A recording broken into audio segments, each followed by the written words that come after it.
ನಮ್ಮ ಜೀವನದಲ್ಲಿ ಯಾವುದೇ ಕೆಲಸವನ್ನ ಮಾಡಿದರೂ ಕೂಡ ಆ ಕೆಲಸವನ್ನ ಸಂಪೂರ್ಣವಾಗಿ ಮಾಡುವುದಕ್ಕೆ ಆಗುತ್ತಿಲ್ಲ. ಅದಕ್ಕೆ ಕಾರಣಗಳು ನೂರಾರು ಇರಬಹುದು. ಆದರೆ ಪ್ರಿಯ ಮಿತ್ರರೇ, ನಿಮಗೆ ಗೊತ್ತೇನು? ನಿಮ್ಮ ಆ ಒಂದು ಅಪೂರ್ಣವಾಗಿರುವಂತಹ ಕೆಲಸವೇ ನಿಮ್ಮ ಒಂದು ಕೆಟ್ಟ ರೀತಿಯ ಚಟವಾಗಿ ಪರಿಣಾಮವಾಗಬಹುದು. ನಿಮ್ಮ ಜೀವನವನ್ನೇ ಬಡವರನ್ನಾಗಿ ಮಾಡಬಹುದು. ಖಂಡಿತವಾಗಿಯೂ ಕೂಡ ನೀವು ಹಾಗೆ ಮಾಡುವುದಕ್ಕೆ ಹೋಗಲೇಬೇಡಿ. ಮೊದಲು ಅಂದುಕೊಂಡಿರುವಂತಹ ಕೆಲಸವನ್ನ ಮಾಡಿ ಮುಗಿಸಿ. ಆಗುವುದೆಲ್ಲ ಖಂಡಿತವಾಗಿಯೂ ಕೂಡ ಹಾಗೆ ಆಗುತ್ತದೆ.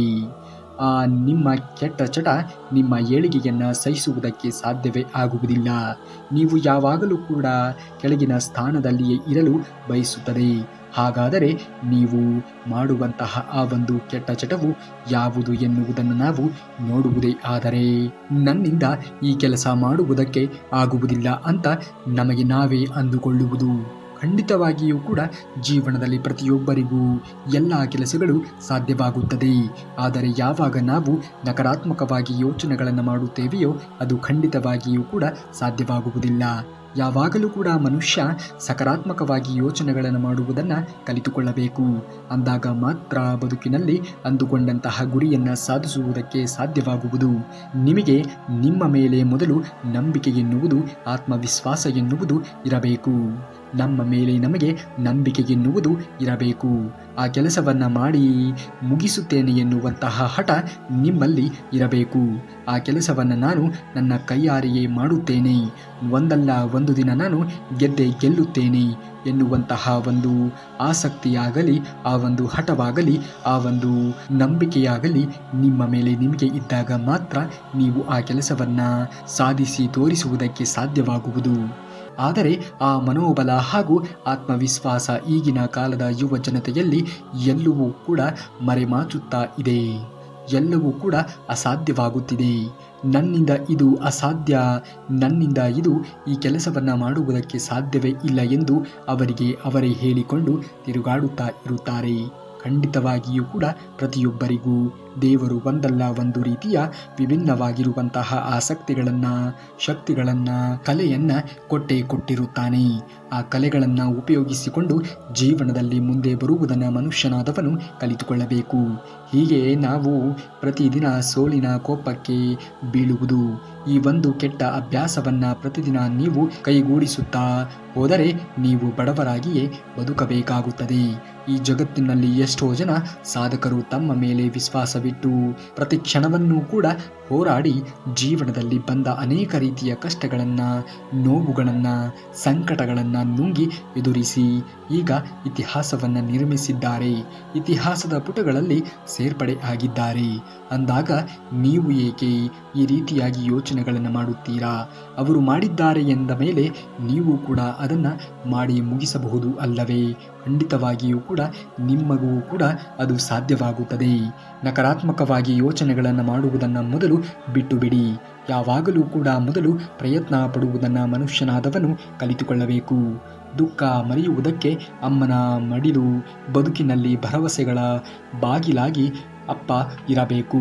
ಕಷ್ಟ ಸುಖ ಹಂಚಿಕೊಳ್ಳುವುದಕ್ಕೆ ಅಕ್ಕ ತಂಗಿ ಇರಬೇಕು. ಏನೇ ಬರಲಿ ಬದುಕಿನಲ್ಲಿ ನಾನು ಇದ್ದೀನಿ ಅನ್ನುವುದಕ್ಕೆ ಅಣ್ಣ ತಮ್ಮ ಇರಬೇಕು. ಬದುಕಿನಲ್ಲಿ ನೋವು ನಲಿವು ಇರಲಿ, ಜೊತೆಯಾಗಿ ಇರುತ್ತೀನಿ ಅನ್ನುವುದಕ್ಕೆ ಒಳ್ಳೆಯ ಸಂಗಾತಿ ಇರಬೇಕು. ಕುಗ್ಗಿದ ಮನಸ್ಸಿಗೆ ಸಾಂತ್ವನವನ್ನು ಹೇಳುವುದಕ್ಕೆ ಒಳ್ಳೆಯ ಸ್ನೇಹಿತನು ಇರಬೇಕು. ಆಗ ಮಾತ್ರ ಬದುಕು ಎನ್ನುವುದು ಧನ್ಯವಾಗುವುದು. ಇವೆಲ್ಲವೂ ಕೂಡ ಇಂದಿನ ಕಾಲಮಾನದಲ್ಲಿ ಅಪ್ರಸ್ತುತ ಎಂದು ಅನಿಸುತ್ತದೆ. ಏಕೆಂದರೆ ಒಬ್ಬರು ಸರಿಯಿದ್ದರೆ ಇನ್ನೊಬ್ಬರು ಸರಿಯಾಗಿ ಇರುತ್ತಾರೆ ಎನ್ನುವುದನ್ನು ಹೇಳುವುದಕ್ಕೆ ಸಾಧ್ಯವೇ ಇಲ್ಲ. ಏಕೆಂದರೆ ಎಲ್ಲರೂ ಕೂಡ ತಮ್ಮ ತಮ್ಮ ಸ್ವಾರ್ಥಕ್ಕಾಗಿ ಯೋಚನೆಗಳನ್ನು ಮಾಡುವವರೇ ಆಗಿರುತ್ತಾರೆ. ಇಲ್ಲಿ ಯಾರ ನೋವುಗಳಿಗೂ ಕೂಡ ಸ್ಪಂದಿಸುವಂತಹ ಆಸಕ್ತಿಯಾಗಲಿ, ಯಾರ ನೋವಿಗೂ ಕೂಡ ಉತ್ತರವನ್ನು ಕೊಡುವಂತಹ ಹಂಬಲವಾಗಲಿ, ಬೆಂಬಲವಾಗಲಿ, ಆ ಒಂದು ಮನೋಧೋರಣೆ ಆಗಲಿ ಇಲ್ಲವೇ ಇಲ್ಲ. ಅವರ ಪಾಡಿಗೆ ಅವರು ಇದ್ದು ಅವರ ಕೆಲಸಗಳನ್ನು ಅವರು ಮಾಡುತ್ತಾ ಮುಂದುವರಿಯುತ್ತಾರೆ ಅಷ್ಟೇ. ಬೇರೆಯವರ ನೋವುಗಳನ್ನು ಕೇಳುವುದಾಗಲಿ, ಬೇರೆಯವರ ಮನಸ್ಥಿತಿಗಳನ್ನು ಅರ್ಥ ಮಾಡಿಕೊಳ್ಳುವುದಾಗಲಿ ಇವು ಯಾವುದೂ ಕೂಡ ಈಗ ಪ್ರಸ್ತುತವಾಗಿರುವಂತಹ ದಿನಮಾನಗಳಲ್ಲಿ ನಡೆಯುತ್ತಲೇ ಇಲ್ಲ. ಎಲ್ಲರೂ ಕೂಡ ಇದ್ದ ಮೇಲೆ ನೀವು ಅನಾಥರು ಆಗುವುದಕ್ಕೆ ಸಾಧ್ಯವೇ ಇಲ್ಲ. ಎಲ್ಲ ನಮ್ಮ ಕೈಯಲ್ಲಿಯೇ ಇರುತ್ತದೆ. ನಾವೇ ನಮ್ಮ ಕೆಲಸವನ್ನು ಮಾಡಬೇಕು. ನಾವೇ ನಮ್ಮ ಜೀವನವನ್ನು ಬದಲಾಯಿಸಿಕೊಳ್ಳಬೇಕು. ಪುಣ್ಯಾತ್ಮರು ಒಂದು ಮಾತನ್ನು ಹೇಳುತ್ತಾರೆ, ಜೀವನವೊಂದು ಕನ್ನಡಿ ಇದ್ದಂತೆ. ನಾವು ಹೇಗೆ ಇರುತ್ತೇವೆಯೋ ಅದೇ ರೀತಿಯಾಗಿ ಪ್ರತಿಬಿಂಬವನ್ನು ಕೊಡುತ್ತದೆ ಎಂದು. ಹಾಗಾಗಿ ನಿಮ್ಮ ಜೀವನವನ್ನು ರೂಪಿಸಿಕೊಳ್ಳಬೇಕಾಗಿರುವುದು ನೀವೇ ಆಗಿರುತ್ತೀರಾ ಎನ್ನುವುದನ್ನು ಮರೆಯಬೇಡಿ. ಖಂಡಿತವಾಗಿಯೂ ಕೂಡ ಆಗುವುದೆಲ್ಲ ಒಳ್ಳೆಯದೇ ಆಗುತ್ತದೆ. ನಿಮ್ಮ ಕೈಯಲ್ಲಿಯೂ ಕೂಡ ಅಂದುಕೊಂಡಂತಹ ಕೆಲಸ ಆಗುತ್ತದೆ. ಯಾವಾಗ ನೀವು ಪ್ರಯತ್ನವನ್ನು ಪಟ್ಟಾಗ. ಜೀವನದಲ್ಲಿ ಯಾವುದೇ ಕಾರ್ಯವನ್ನು ಮಾಡಬೇಕಾದರೆ ಮೊದಲು ನಿಮ್ಮ ಮೇಲೆ ನಿಮಗೆ ವಿಶ್ವಾಸ ಎನ್ನುವುದು ಇರಬೇಕು. ಅಂದಾಗ ಮಾತ್ರ ನೀವು ಅಂದುಕೊಂಡಂತಹ ಕಾರ್ಯವನ್ನು ಯಶಸ್ವಿಯಾಗಿ ಪೂರ್ಣಗೊಳಿಸುವುದಕ್ಕೆ ಸಾಧ್ಯವಾಗುವುದು. ವಿಶ್ವಾಸವೇ ಇಲ್ಲ ಅಂದಾಗ ಬದುಕಿನಲ್ಲಿ ಏನೇ ತಾನೇ ಸಾಧನೆಯನ್ನು ಮಾಡುವುದಕ್ಕೆ ಸಾಧ್ಯವಾದೀತು ಹೇಳಿ? ಖಂಡಿತವಾಗಿಯೂ ಕೂಡ ವಿಶ್ವಾಸವನ್ನು ಜೀವನದಲ್ಲಿ ಅಳವಡಿಸಿಕೊಳ್ಳುವುದನ್ನು ಮನುಷ್ಯನಾದವನು ಕಲಿತುಕೊಳ್ಳಬೇಕು. ಅಂದಾಗ ಮಾತ್ರ ನೀವು ಬದುಕಿನಲ್ಲಿ ಅರ್ಧ ಗೆದ್ದಂತೆಯೇ ಆಗುವುದು. ಜೀವನದಲ್ಲಿ ಎಲ್ಲರಿಗೂ ಕೂಡ ಕಾಲ ಎನ್ನುವುದು ಕೂಡಿ ಬಂದೇ ಬರುತ್ತದೆ. ಅತಿ ಆಸೆ ದುಃಖಕ್ಕೆ ಮೂಲ ಎಂದು ಭಗವಾನ್ ಶ್ರೀಕೃಷ್ಣ ಪರಮಾತ್ಮನು ಹೇಳಿದ್ದಾನೆ. ಮನುಷ್ಯನ ಆಸೆಗಳಿಗೆ ಕೊನೆ ಎನ್ನುವುದೇ ಇಲ್ಲ. ಮನುಷ್ಯನ ಆಸೆಗೆ ಕೊನೆ ಎನ್ನುವುದು ಇದ್ದಿದ್ದರೆ ಈ ಯುಗವೇ ಮುಗಿದು ಹೋಗುತ್ತಿರುತ್ತಿತ್ತು. ಖಂಡಿತವಾಗಿಯೂ ಕೂಡ ಆಸೆ ಎನ್ನುವುದು ನಮ್ಮ ಇತಿಮಿತಿಯಲ್ಲಿ ಇರಬೇಕು. ನಾವು ನಮ್ಮ ಕೆಲಸದಿಂದ ಮಿತಿಮೀರಿ ಆಸೆಗಳನ್ನು ಪಟ್ಟಾಗ ದುಃಖಕ್ಕೆ ಒಳಗಾಗುವುದು ಸಹಜ. ನಮ್ಮ ಹಾಸಿಗೆ ಎಷ್ಟು ಇರುತ್ತದೆಯೋ ಅಷ್ಟೇ ಕಾಲನ್ನು ಚಾಚಬೇಕು. ಈ ಜಗತ್ತಿನಲ್ಲಿ ಮನುಷ್ಯನ ಆಸೆಗಳು ಒಂದೆರಡು.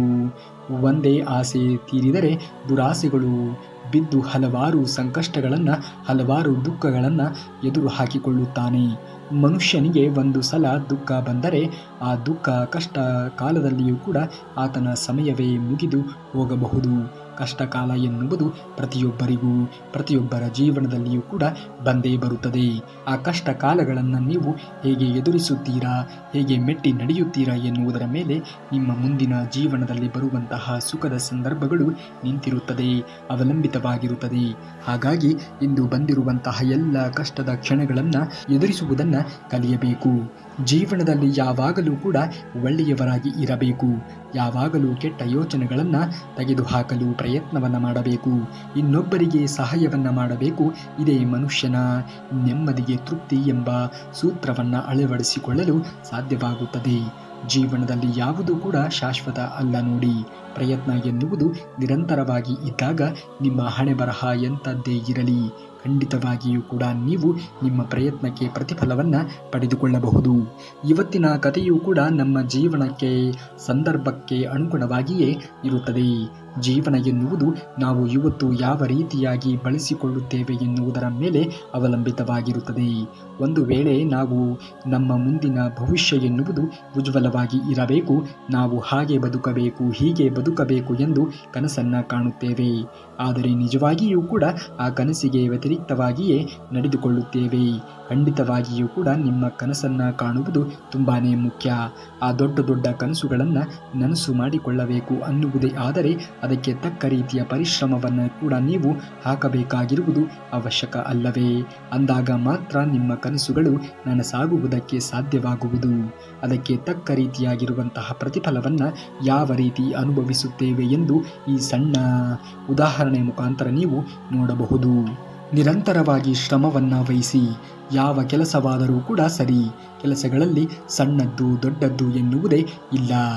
ಭಗವಾನ್ ಶ್ರೀಕೃಷ್ಣ ಪರಮಾತ್ಮನು ಭಗವದ್ಗೀತೆಯಲ್ಲಿ ಹೇಳಿದ್ದಾನೆ, ನಿಮ್ಮ ಕೆಲಸ ಕಾರ್ಯಗಳನ್ನು ನೀವು ಮಾಡಿ. ಕೆಲಸಗಳಲ್ಲಿ ಸಣ್ಣದ್ದು ದೊಡ್ಡದ್ದು ತಾರತಮ್ಯತೆ ಎನ್ನುವುದು ಇಲ್ಲ. ಯಾವುದೇ ಕೆಲಸವಾಗಲಿ ಅದರಲ್ಲಿ ನಿರಂತರತೆ ಎನ್ನುವುದು, ನಿರಂತರವಾಗಿ ಶ್ರಮ ಪಡುವಂತಹ ಗುಣ ನಿಮ್ಮಲ್ಲಿ ಇದ್ದಾಗ ಅದಕ್ಕೆ ಪ್ರತಿಫಲವನ್ನು ದೇವರು ಖಂಡಿತವಾಗಿಯೂ ಕೂಡ ಕೊಟ್ಟೇ ಕೊಡುತ್ತಾನೆ ಎನ್ನುವಂತಹ ನಂಬಿಕೆಯನ್ನು ಜೀವನದಲ್ಲಿ ಬೆಳೆಸಿಕೊಳ್ಳಿ. ಭಗವಾನ್ ಶ್ರೀಕೃಷ್ಣ ಪರಮಾತ್ಮನು ಭಗವದ್ಗೀತೆಯಲ್ಲಿ ಇದನ್ನೇ ಹೇಳಿದ್ದಾನೆ. ಶ್ರಮ ಪಡುವುದು ಮಾತ್ರ ನಿಮ್ಮ ಕೆಲಸವಾಗಬೇಕು. ನಿಮ್ಮ ಶ್ರಮಕ್ಕೆ ಯಾವಾಗ ಪ್ರತಿಫಲವನ್ನು ಕರುಣಿಸಬೇಕು ಎನ್ನುವುದು ಸಮಯ ಸಂದರ್ಭ ಎನ್ನುವುದು ಬಂದಾಗ ಒದಗಿ ಬಂದಾಗ ನಾನು ಖಂಡಿತವಾಗಿಯೂ ಕೂಡ ಕೊಟ್ಟೇ ಕೊಡುತ್ತೇನೆ ಎಂದು ಹೇಳುತ್ತಾನೆ ಶ್ರೀಕೃಷ್ಣ ಪರಮಾತ್ಮ. ಅತಿ ಆಸೆ ನಮ್ಮ ದುಃಖಕ್ಕೆ ಕಾರಣವಾಗುತ್ತದೆ. ಅತಿಯಾಗಿ ಆಸೆಗಳನ್ನು ಪಡುವುದಕ್ಕೆ ಹೋಗಲೇಬಾರದು. ಏಕೆಂದರೆ ಅತಿಯಾಗಿ ಇರುವುದರಲ್ಲಿಯೇ ಅತಿಯಾದ ನೋವು ಎನ್ನುವುದು ತುಂಬಿರುತ್ತದೆ. ಜೀವನದಲ್ಲಿ ಯಾವ ಸಂದರ್ಭಗಳು, ಯಾವ ಸಮಯಗಳು, ಯಾವಾಗ ಹೇಗೆ ಬದಲಾಗುತ್ತದೆ ಎನ್ನುವುದನ್ನು ಹೇಳುವುದಕ್ಕೆ ಸಾಧ್ಯವೇ ಇಲ್ಲ. ಭಗವಾನ್ ಶ್ರೀಕೃಷ್ಣ ಪರಮಾತ್ಮನು ಕೂಡ ಇದನ್ನೇ ಹೇಳಿದ್ದಾನೆ. ನೀವು ಯಾರ ಮೇಲೆಯೂ ಕೂಡ ಅವಲಂಬಿತವಾಗಿ ಜೀವನವನ್ನು ನಿರ್ವಹಿಸುವುದಕ್ಕೆ ಹೋಗಲೇಬೇಡಿ. ನಿಮ್ಮ ಪಾಡಿಗೆ ನೀವಿದ್ದು ನಿಮ್ಮ ಕೆಲಸ ಕಾರ್ಯಗಳನ್ನು ನೀವು ಮಾಡುತ್ತಾ ಮುಂದುವರಿಯಿರಿ. ನಿಮ್ಮ ಕೆಲಸಗಳಿಗೆ ಅನುಗುಣವಾಗಿ, ನಿಮ್ಮ ಪರಿಶ್ರಮಕ್ಕೆ ಅನುಗುಣವಾಗಿ ಯಾವಾಗ ನಿಮಗೆ ಏನನ್ನು ಕರುಣಿಸಬೇಕೋ ಅದನ್ನು ನಾನು ಖಂಡಿತವಾಗಿಯೂ ಕೂಡ ಕರುಣಿಸುತ್ತೇನೆ ಎಂದು ಹೇಳುತ್ತಾನೆ ಭಗವಾನ್ ಶ್ರೀಕೃಷ್ಣ ಪರಮಾತ್ಮ. ಹಾಗಾಗಿ ಖಂಡಿತವಾಗಿಯೂ ಕೂಡ ಜೀವನದಲ್ಲಿ ನೀವು ಈ ಕೆಲಸಗಳನ್ನು 21 ದಿನಗಳ ಕಾಲ ಅಳವಡಿಸಿಕೊಂಡಾಗ ನಿಮ್ಮ ಜೀವನದಲ್ಲಿ ನೀವು ಮಹೋನ್ನತವಾಗಿರುವಂತಹ ಸ್ಥಾನಕ್ಕೆ ಬರುವುದಕ್ಕೆ ಸಾಧ್ಯವಾಗುವುದು. ಆ ಅಂಶಗಳು ಯಾವುದು ಎನ್ನುವುದನ್ನು ನಾವು ಈಗ ಒಂದೊಂದಾಗಿ ನೋಡಿಕೊಳ್ಳೋಣ. ಅದಕ್ಕೂ ಮೊದಲು ನೀವೇನಾದರೂ ಇದೇ ಮೊದಲ ಬಾರಿಗೆ ನಮ್ಮ ಚಾನಲ್ಗೆ ಬಂದಿದ್ದರೆ ತಪ್ಪದೇ ಈ ವಿಡಿಯೋಗೆ ಒಂದು ಲೈಕನ್ನು ಮಾಡಿ ಹಾಗೂ ಚಾನಲ್ನ ಸಬ್ಸ್ಕ್ರೈಬ್ ಮಾಡ್ಕೊಳ್ಳಿ ಅಂತೇಳಿ ಹೇಳ್ತಾ ಬನ್ನಿ. ಮೊದಲನೆಯದು ಬೆಳಗ್ಗೆ ಬೇಗನೆ ಎದ್ದೇಳುವುದು. ಖಂಡಿತವಾಗಿಯೂ ಕೂಡ ಬೆಳಗ್ಗೆ ಬೇಗನೆ ಏಳುವುದನ್ನು ನೀವು ಜೀವನದಲ್ಲಿ ಅಳವಡಿಸಿಕೊಂಡಾಗ ನಿಮ್ಮ ಜೀವನ ಎನ್ನುವುದು ಬದಲಾವಣೆಯತ್ತ ಸಾಗುವುದು. ಇನ್ನು ಎರಡನೆಯದು ಧ್ಯಾನ ಅಥವಾ ವ್ಯಾಯಾಮವನ್ನು ಮಾಡುವುದನ್ನು ಜೀವನದಲ್ಲಿ ಪ್ರತಿದಿನವೂ ಕೂಡ ಅಳವಡಿಸಿಕೊಳ್ಳಬೇಕು. ಅಂದಾಗ ಮಾತ್ರ ನಿಮ್ಮ ಆರೋಗ್ಯ ಎನ್ನುವುದು ಸುಧಾರಿಸಿಕೊಳ್ಳುವುದಕ್ಕೆ ಸಾಧ್ಯವಾಗುವುದು. ಇನ್ನು ಮೂರನೆಯದು ನಿಮ್ಮ ದಿನವನ್ನು ಯೋಚಿಸಿ. ಯಾವ ರೀತಿಯಾಗಿ ಯೋಚಿಸಬೇಕು ಅಂದರೆ, ನಾನು ಯಾವ ಕೆಲಸಗಳನ್ನು ಮಾಡಬೇಕು, ಹೇಗೆ ನನ್ನ ಗುರಿಯನ್ನು ಮುಟ್ಟಬೇಕು, ಯಾವೆಲ್ಲ ಕೆಲಸಗಳನ್ನು ಇವತ್ತು ನಾನು ಪ್ರತಿದಿನವನ್ನೂ ಕೂಡ ಇದೇ ರೀತಿಯಾಗಿರುವಂತಹ ಕೆಲಸಗಳನ್ನು ಮಾಡಬೇಕು ಎನ್ನುವಂತಹ ಆ ಒಂದು ನಂಬಿಕೆಯಾಗಲಿ, ಆ ಒಂದು ಯೋಚನೆಗಳಾಗಲಿ ನಿಮ್ಮಲ್ಲಿ ಮೂಡಿದಾಗ ನಿಮ್ಮ ದಿನಗಳು ಎನ್ನುವುದು ಹೊಸದಾಗಿ ಸೃಷ್ಟಿಯಾಗುವುದಕ್ಕೆ ಸಾಧ್ಯವಾಗುವುದು. ನಾಲ್ಕನೆಯದು ಗುರಿಗಳನ್ನು ಹೊಂದಿಸಿ. ಯಾವ ಗುರಿಗಳನ್ನು ನಾವು ಸಾಧಿಸಬೇಕು ಎಂದು ಅಂದುಕೊಳ್ಳುತ್ತೇವೆಯೋ ಅದು ತುಂಬಾ ಮುಖ್ಯವಾಗುತ್ತದೆ. ಹಾಗಾಗಿ ಗುರಿ ಎನ್ನುವುದು ಪ್ರತಿಯೊಬ್ಬರಿಗೂ ಇರಲೇಬೇಕು. ಆ ಗುರಿಗೆ ಪ್ರತಿಫಲವನ್ನು ನೀವು ಪಡೆದುಕೊಳ್ಳಬೇಕು ಅಂದರೆ ನಿರಂತರವಾಗಿರುವಂತಹ ಶ್ರಮ ಪಡುವಂತಹ ಗುಣವನ್ನು ಕೂಡ ಜೀವನದಲ್ಲಿ ಬೆಳೆಸಿಕೊಳ್ಳಬೇಕು. ಐದನೆಯದು ಎತ್ತರದ ಗುರಿ ಇರಲಿ. ದೊಡ್ಡ ಪ್ರಮಾಣದ ಗುರಿಯನ್ನು ಕಾಣುವುದು ತುಂಬಾ ಮುಖ್ಯವಾಗುತ್ತದೆ. ಖಂಡಿತವಾಗಿಯೂ ಕೂಡ ಅಂದುಕೊಂಡ ಕೆಲಸ ಆಗೇ ಆಗುತ್ತದೆ. ಆರನೆಯದು ಮಾಡಬೇಕಾದಂತಹ ಪಟ್ಟಿಗಳನ್ನು ಬರೆಯಿರಿ. ನೀವು ಯಾವೆಲ್ಲ ಕೆಲಸಗಳನ್ನು ಮಾಡಬೇಕು ಎಂದು ಅಂದುಕೊಳ್ಳುತ್ತೀರಿಯೋ, ಭಾವಿಸಿ ಇರುತ್ತೀರಿಯೋ ಅದರ ಪಟ್ಟಿಯನ್ನು ಮೊದಲು ಮಾಡುವುದನ್ನು ಕಲಿತುಕೊಳ್ಳಿ. ಏಳನೆಯದು ಧನಾತ್ಮಕವಾಗಿ ಕಂಪನಗಳೊಂದಿಗೆ ನಿಮ್ಮ ಕನಸುಗಳನ್ನು ಪ್ರಾರಂಭಿಸಿ. ಯಾವಾಗಲೂ ಕೂಡ ಮನುಷ್ಯನಾದವನು ಧನಾತ್ಮಕವಾಗಿಯೇ ಯೋಚನೆಗಳನ್ನು ಮಾಡಬೇಕು. ಆಗ ಮಾತ್ರ ಅವನ ಕನಸುಗಳು ನನಸಾಗುವುದಕ್ಕೆ ಸಾಧ್ಯವಾಗುವುದು. ಇನ್ನು ಎಂಟನೆಯದು ನಿಮ್ಮ ಗುರಿಯ ಮೇಲೆ ಕೇಂದ್ರೀಕರಿಸಿ. ಯಾವುದೇ ಕಾರಣಕ್ಕೂ ಕೂಡ ಜೀವನದಲ್ಲಿ ಅದೆಂತಹ ಸಮಸ್ಯೆಗಳು ಬಂದರೂ ಕೂಡ ಯಾವುದೇ ಕಾರಣಕ್ಕೂ ವಿಚಲಿತಗೆ ಒಳಗಾಗಬೇಡಿ, ಚಂಚಲತೆಗೆ ಒಳಗಾಗಬೇಡಿ. ಖಂಡಿತವಾಗಿಯೂ ಕೂಡ ನೇರವಾಗಿ ಇದ್ದು ನಿಮ್ಮ ಕೆಲಸಗಳಲ್ಲಿ ನೀವು ಗಮನ ಹರಿಸುವುದನ್ನು ಕಲಿತುಕೊಳ್ಳಬೇಕು. ಇನ್ನು 9ನೆಯದು ಮೌನವಾಗಿ ಇರುವುದನ್ನು ಕಲಿತುಕೊಳ್ಳಿ. ಮೌನ ನಿಮ್ಮ ಕೆಲಸ ಎನ್ನುವುದು ಮಾತನಾಡಬೇಕು. ನಿಮ್ಮ ಬಾಯಿ ಮೌನ ವಹಿಸುವುದನ್ನು ಕಲಿತುಕೊಳ್ಳಬೇಕು. ಇನ್ನು 10ನೆಯದು ಪ್ರತಿದಿನವೂ ಕೂಡ ಸಾಧ್ಯವಾದಷ್ಟು ಜೀವನದಲ್ಲಿ 1-2 ಪುಟಗಳನ್ನಾದರೂ ಓದಿ. ಖಂಡಿತವಾಗಿಯೂ ಕೂಡ ನಿಮ್ಮ ಮೊಬೈಲ್ಗಳನ್ನು ಬಳಸುವುದನ್ನು ಕಡಿಮೆ ಮಾಡಿ. ಪುಸ್ತಕಗಳನ್ನು ಬಳಸಿಕೊಳ್ಳುವುದನ್ನು ಕಲಿಸಿ. ನಿಮ್ಮ ಮಕ್ಕಳಿಗೂ ಕೂಡ ಇದೇ ಅಭ್ಯಾಸವನ್ನು ಮಾಡಿಸಿ. ಆಗ ನಿಮ್ಮ ಮಕ್ಕಳ ಭವಿಷ್ಯವು ಕೂಡ ಉಜ್ವಲವಾಗುತ್ತದೆ. 11ನೆಯದು ಸೃಷ್ಟಿಸಿ. ಯಾವುದನ್ನು ಹೇಗೆ ಯಾವ ರೀತಿಯಾಗಿ ನೀವು ನಿರ್ಮಾಣ ಮಾಡಿಕೊಳ್ಳಬೇಕು, ನೀವು ಸೃಷ್ಟಿಕರ್ತರು ಆಗಬೇಕು. ಇನ್ನು 12ನೆಯದು ಸರಿಯಾದ ಸಮಯಕ್ಕೆ ಆಹಾರವನ್ನು ತೆಗೆದುಕೊಳ್ಳಿ. ಜೀವನದಲ್ಲಿ ನಾವು ಅಂದುಕೊಂಡಂತಹ ಗುರಿಯನ್ನು ಕೆಲಸವನ್ನು ಮಾಡಬೇಕು ಅನ್ನುವುದೇ ಆದರೆ ನಮ್ಮ ಆರೋಗ್ಯವೂ ಕೂಡ ತುಂಬಾ ಮುಖ್ಯವಾಗುತ್ತದೆ ನೋಡಿ. ಹಾಗಾಗಿ ಕಾಲಕ್ಕೆ ಸಮಯಕ್ಕೆ ಅನುಗುಣವಾಗಿ ಆಹಾರಗಳನ್ನು ಸೇವಿಸುವುದನ್ನು ಕೂಡ ಮನುಷ್ಯನಾದವನು ಕಲಿತುಕೊಳ್ಳಬೇಕು. 13ನೆಯದು ಕಡಿಮೆ ನಿರ್ಣಯಿಸಿ. ಜೀವನದಲ್ಲಿ ಹೆಚ್ಚಾಗಿ ಯೋಚನೆಗಳನ್ನು ಮಾಡುವುದಕ್ಕೆ ಹೋಗಲೇಬೇಡಿ. 14ನೆಯದು ಕಡಿಮೆ ಮಾತನಾಡಿ. ಕಡಿಮೆ ಮಾತನಾಡುವವರು ಖಂಡಿತವಾಗಿಯೂ ಕೂಡ ಹೆಚ್ಚು ಬುದ್ಧಿವಂತರಾಗಿರುತ್ತಾರೆ. 15ನೆಯದು ನಿಮ್ಮನ್ನು ನೀವು ಪ್ರೀತಿಸಿ. ಹೇಗೆ ಇದ್ದರೂ ಕೂಡ ಇತರರನ್ನು ಹೋಲಿಸಿಕೊಳ್ಳುವುದಕ್ಕೆ ಹೋಗಲೇಬೇಡಿ. ನಿಮ್ಮನ್ನು ನೀವು ಪ್ರೀತಿಸಿದಾಗ ಮಾತ್ರ ಮುಂದೆ ಬರುವುದಕ್ಕೆ ಸಾಧ್ಯವಾಗುವುದು. ಮೊದಲು ನಿಮ್ಮನ್ನು ನೀವು ಒಪ್ಪಿಕೊಳ್ಳುವುದನ್ನು ಕಲಿತುಕೊಳ್ಳಿ. 16ನೇದು, ಹೆಚ್ಚು ಹೆಚ್ಚು ಕೆಲಸಗಳನ್ನು ಮಾಡಿ. ಯಾವುದೇ ಕೆಲಸವಾಗಿರಬಹುದು, ನಿರಂತರವಾಗಿರುವಂತಹ ಶ್ರಮ ಪಡುವಂತಹ ಗುಣ ತುಂಬಾ ಮುಖ್ಯವಾಗುತ್ತದೆ ನೋಡಿ. 17ನೇದು, ಕೌಶಲ್ಯಗಳನ್ನು ಕಲಿಯಿರಿ. ಒಂದಲ್ಲ ಎರಡಲ್ಲ, ಹಲವು ರೀತಿಯ ಕೌಶಲ್ಯಗಳು ಜೀವನದಲ್ಲಿ ಬೇಕಾಗುತ್ತದೆ. ಯಾವಾಗ ಹೇಗೆ ಪರಿಸ್ಥಿತಿಗಳು ಬದಲಾಗಬಹುದು ಎಂದು ಯಾರೂ ಕೂಡ ಊಹೆ ಮಾಡುವುದಕ್ಕೆ ಅಸಾಧ್ಯ. ಹಾಗಾಗಿ ಹಲವು ರೀತಿಯ ಕೌಶಲ್ಯಗಳನ್ನು ಪ್ರಸ್ತುತವಾಗಿರುವಂತಹ ದಿನಮಾನಗಳಲ್ಲಿ ನಾವು ಅಳವಡಿಸಿಕೊಂಡಾಗ, ಕಲಿತುಕೊಂಡಾಗ ಜೀವನದಲ್ಲಿ ಯಾವುದೋ ಒಂದು ಕೌಶಲ್ಯ ನಮ್ಮ ಜೀವನಕ್ಕೆ ಆಶ್ರಯವನ್ನು ಕೊಡಬಹುದು ಅಲ್ಲವೇ? ಹಾಗಾಗಿ ಹಲವು ರೀತಿಯ ಕೌಶಲ್ಯಗಳನ್ನು ಜೀವನದಲ್ಲಿ ಕಲಿಯಬೇಕಾಗಿರುವುದು ತುಂಬಾ ಮುಖ್ಯ. 18ನೇದು, ನಿಮ್ಮನ್ನು ಅಭಿವೃದ್ಧಿಪಡಿಸಿಕೊಳ್ಳಿ. ಪ್ರತಿನಿತ್ಯವೂ ಕೂಡ ಒಂದಲ್ಲ ಒಂದು ವಿಚಾರಗಳನ್ನು, ಒಂದಲ್ಲ ಒಂದು ಜ್ಞಾನವನ್ನು ಸಂಪಾದನೆ ಮಾಡಿಕೊಳ್ಳುವುದನ್ನು ಮನುಷ್ಯನಾದವನು ಕಲಿತುಕೊಳ್ಳಬೇಕು. ಅಂದಾಗ ಮಾತ್ರ ಬದುಕಿನಲ್ಲಿ ಏಳಿಗೆಯನ್ನು ಹೊಂದುವುದಕ್ಕೆ ಸಾಧ್ಯವಾಗುವುದು. ರಾತ್ರಿ ಮಲಗುವ ವೇಳೆಯೂ ಕೂಡ ನೀನು ಈ ಒಂದು ಅಂಶವನ್ನು ಜೀವನದಲ್ಲಿ ನೆನಪಿನಲ್ಲಿ ಇಟ್ಟುಕೊಳ್ಳಬೇಕು. ಏನೆಂದರೆ, ಇಂದು ಯಾವೆಲ್ಲ ಕೆಲಸಗಳನ್ನು ಮಾಡಿದೆ, ನಾಳೆ ಯಾವೆಲ್ಲ ಕೆಲಸಗಳನ್ನು ಇನ್ನೂ ಹೆಚ್ಚಾಗಿ ಮಾಡಬೇಕು ಎನ್ನುವಂತಹ ಯೋಚನೆ ನಿಮ್ಮಲ್ಲಿ ಬಂದಾಗ, ನಿಮ್ಮಲ್ಲಿ ಉದ್ಭವ ಆದಾಗ ಮಾತ್ರ ಬದುಕಿನಲ್ಲಿ ಬೆಳೆಯುತ್ತಾ ಇದ್ದೀರಿ ಎಂದು ಅರ್ಥವಾಗುವುದು. ಇನ್ನು 19ನೇದು, ಜ್ಞಾನವನ್ನು ಸಂಪಾದಿಸಿ. ಸಾಧ್ಯವಾದಷ್ಟು ಜ್ಞಾನ ಸಂಪಾದನೆಯನ್ನು ಮಾಡುವುದನ್ನು ಮನುಷ್ಯನಾದವನು ಕಲಿತುಕೊಳ್ಳಬೇಕು. ನಿಮ್ಮಲ್ಲಿ ಇರುವಂತಹ ವಜ್ರ ವೈಢೂರ್ಯಗಳನ್ನು, ಹಣವನ್ನು, ಆಸ್ತಿ ಐಶ್ವರ್ಯಗಳನ್ನು ಎಲ್ಲರೂ ಕೂಡ ಕಸಿದುಕೊಳ್ಳಬಹುದು. ಆದರೆ ನೀವು ಪಡೆದಿರುವಂತಹ ಜ್ಞಾನವನ್ನು ಯಾರೂ ಕೂಡ ಕಸಿದುಕೊಳ್ಳುವುದಕ್ಕೆ ಅಸಾಧ್ಯ. ಹಾಗಾಗಿ ಹೆಚ್ಚೆಚ್ಚು ಜ್ಞಾನವನ್ನು ಪಡೆದುಕೊಳ್ಳುವುದನ್ನು ಮನುಷ್ಯನಾದವನು ಕಲಿತುಕೊಳ್ಳಬೇಕು. ಇನ್ನು 20ನೇದು, ಪ್ರೇರಣೆಗಳನ್ನು ಕಂಡುಕೊಳ್ಳಿ. ಜೀವನದಲ್ಲಿ ನಿಮ್ಮ ಬದುಕು ಎನ್ನುವುದು ಇನ್ನೊಬ್ಬರಿಗೆ ಮಾರ್ಗದರ್ಶನವಾಗಬೇಕೇ ವಿನಃ ಯಾರಿಗೂ ಕೂಡ ನಿಮ್ಮ ಬದುಕು ಎನ್ನುವುದು ಕೆಡಕನ್ನು ತೋರಿಸುವ ರೀತಿಯಲ್ಲಿ ಇರಲೇಬಾರದು. ಇನ್ನು 21ನೇದು, ಇತರರಿಗೆ ನಿಮ್ಮ ಕೈಯಲ್ಲಿ ಆದಷ್ಟು ಸಹಾಯವನ್ನು ಮಾಡಿ. ಖಂಡಿತವಾಗಿಯೂ ಕೂಡ ನೀವು ಜೀವನದಲ್ಲಿ ಮುಂದೆ ಬಂದೇ ಬರುತ್ತೀರಾ. ನೀವು ಇತರರಿಗೆ ಸಹಾಯವನ್ನು ಮಾಡಿದಾಗ ದೇವರು ಯಾವುದೋ ಒಂದು ರೂಪದಲ್ಲಿ ನಿಮಗೂ ಕೂಡ ಸಹಾಯವನ್ನು ಮಾಡುತ್ತಾನೆ. ಇನ್ನು 22ನೇದು, ಧನಾತ್ಮಕವಾಗಿ ಯೋಚನೆಗಳನ್ನು ಮಾಡಿ. ಯಾವಾಗಲೂ ಕೂಡ ಧನಾತ್ಮಕವಾಗಿ ಯೋಚನೆಗಳನ್ನು ಮಾಡುವುದನ್ನೇ ಮನುಷ್ಯನಾದವನು ಕಲಿತುಕೊಳ್ಳಬೇಕು. ನಿಮ್ಮ ಸುತ್ತಮುತ್ತಲೂ ಕೂಡ ಅಂತಹ ರೀತಿಯಲ್ಲಿ ಯೋಚನೆ ಮಾಡುವಂಥವರನ್ನೇ ನಿಮ್ಮ ಸ್ನೇಹಿತರನ್ನಾಗಿ ಮಾಡಿಕೊಳ್ಳಬೇಕು. ಇನ್ನು 23ನೇದು, ವಿನಮ್ರ ಮತ್ತು ದಯೆ ಎನ್ನುವುದು ನಿಮ್ಮಲ್ಲಿ ಇರಬೇಕು. ಅಂದಾಗ ಮಾತ್ರ ಬದುಕಿನಲ್ಲಿ ನೀವು ಮುಂದೆ ಬರುವುದಕ್ಕೆ ಸಾಧ್ಯವಾಗುವುದು.